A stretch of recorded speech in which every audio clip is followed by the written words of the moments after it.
Malam Anda menyaksikan debat, saya Alvito Dinova Gintings.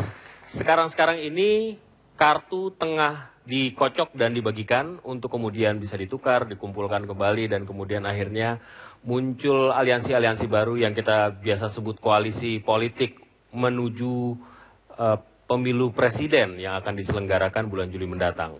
Dan di saat-saat seperti ini, isu yang melingkupi nama-nama yang masuk bursa calon presiden, salah satunya tentu saja Prabowo Subianto, santer didengungkan oleh pihak-pihak yang tentu saja selain, tentu saja kita tidak membahas motif itu di awal, kita memberikan perspektif kepada masyarakat, paling tidak isu-isu tersebut.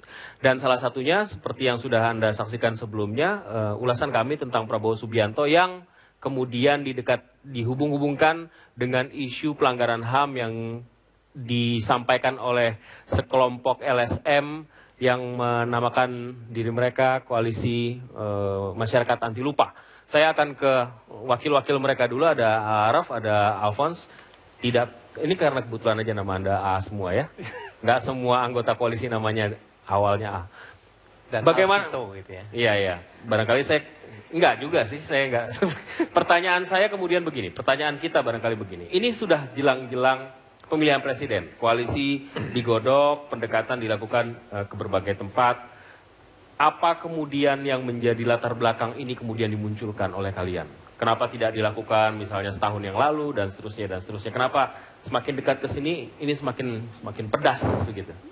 Ya, saya rasa koalisi ingin mempertegas ya bahwa gerakan melawan lupa itu bukan hanya dilakukan pada hari ini, tapi sudah dari beberapa tahun lalu, dari tahun 2009 dan bahkan hari ini. Ya. Yang ingin mengingatkan bahwa kasus pelanggaran HAM belum selesai dan di situ ada kontestan-kontestan dalam kontes Pilpres yang pantas untuk dimintai pertanggungjawaban ya terkait dengan kasus-kasus pelanggaran HAM tersebut. Perfect. Apa yang dilakukan kemarin adalah hanya mempertegas kembali sikap kita terkait dengan upaya masyarakat untuk tidak lupa terhadap kasus-kasus pelanggaran HAM di masa lalu.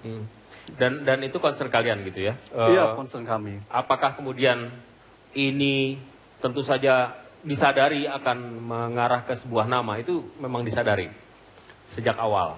Ya, pertama kita mau menilai bahwa untuk menjadikan demokrasi menjadi lebih sehat dan baik, tentu kita tidak boleh melupakan masa lalu.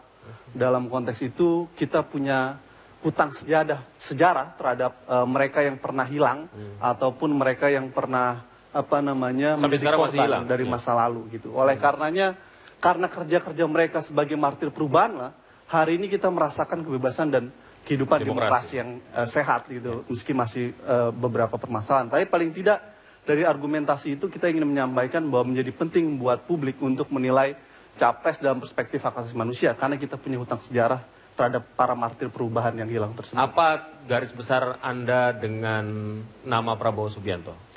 Sebenarnya ada beberapa capres yang diduga terlibat dalam kasus-kasus pelanggaran HAM. Jadi semua kontestan yang diduga terlibat menjadi concern. Tetapi pasca pemiluan legislatif, kemudian kami menilai memang dalam konteks kejahatan masa lalu, sepertinya dugaan untuk pertanggungjawaban hukum terhadap Prabowo dalam beberapa kasus dugaan penghilangan orang itu menjadi salah satu kandidat yang mungkin maju untuk kontestasi 2014. Dan yang kedua adalah ini tidak dilakukan bukan berdasarkan rumor, tapi berdasarkan fakta, dokumentasi, hasil dari Komnas HAM dan juga hasil Dewan Kehormatan Perwira itu. Baik, ini tuduhan serius, Bung Fadli. Apa